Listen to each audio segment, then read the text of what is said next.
kapatid, napakasaya kasi usapang 90s ang may bahay natin today. I'm so excited. Naalala nyo ba ang mga palengke toys, Tex, Pogs, mga artista, mga kasabayan natin. Nako, mamaya marami tayong makikita sa loob ng tahanan na ito. Ngayon ay makikilala natin ang espesyal nating bibisitahin. Si Pats De Leon Remulla, isa pong 90s collector, 90s items collector. I'm so excited to come in, kaya let's go, kakatok na tayo kasi ang init sa labas. Hi, Pats! Hello! Hello, Pats! I'm so grateful kasi we get to talk about a lot in the 90s. Halos magkaedad naman tayo. Yeah. I'm so happy. Why the 90s first? Well, because it's nostalgic. Kumbaga dito ako lumaki. Senti akong tao. So parang anytime na nakikita ko itong mga bagay na to, it brings me back to those memories. Isang certified batang 90s collector na si Pats. Bida sa kanyang koleksyon ang mga laruan at memorabilia na sumikat noong 90s. Let's start from here. You have a radio collection, no?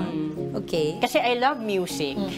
So, naisip ko, ang sarap ng feeling kasi, di ba, yung nagre-rewind ka, ginagamit mo yung pencil o ballpen. So, naisip ko, bakit hindi ito? Tsaka a lot of children nowadays don't know kung ano ang cassette tape, ano ang CD, ano ang plaka. Yes. So parang naisip ko, when they come here, may batang dumating dito, okay, ano to? Explain ko sa kanila. And meron marami dyan, nagpe-play pa. Like this one, di ba? Kaya siya may handle kasi uso dati pag humahangout kayo, dala-dala mo yung radyo mo. So hindi cellphone ang dala dati, radyo. Kabilang din sa koleksyon ni Pats ang iba't ibang comics, magazines at song hits. But tell me more about what we have here. Actually, this is a mix of batang 90s, may 1940s dito, 1950s, 1970s. Kumbaga, this is a collection na, kumbaga, Filipino. So ito, Filipino funny, 2001, 2000s to. Pero nagsimula ang funny comics mga 1980s. Ito naman ay Pep Comics, Archie. This is Golden Age Comics, 1950s. Grabe. Ito yung pinakamatanda na comics ko, 1949. Tunay na ang mga laruan ang nagbibigay kulay at saya sa ating childhood.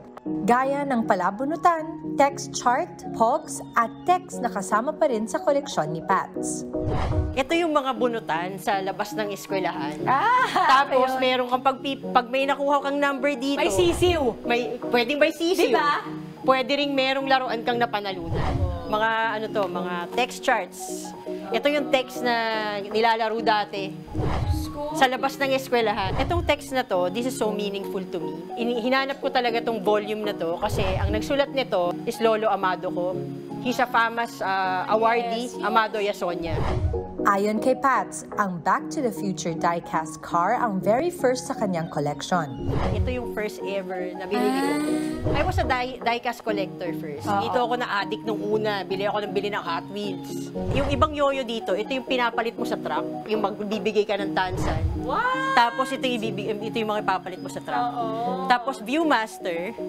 Viewmaster, grabe. Sikat na sikat yan, Tsaka pag meron ka niyan, cool ka. May Game Boy din tayo. May Game Boy din. May storya yung Game Boy na yan. Okay. Bakit nag-connect ako ng Game Boy? Kasi when I was a kid, hindi ako magaling sa math, hindi din ako magaling mag-aral. So, my dad said, pag naka-95 ka sa math, sa card bibigyan kita ng Game Boy. I never got it.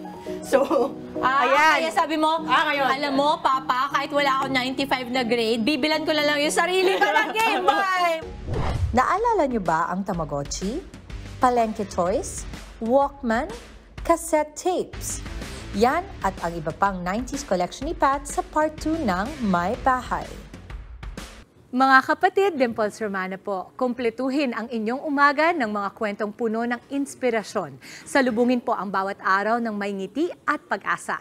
Kaya't mag-subscribe na po at mag-follow na sa aming social media pages ng News 5.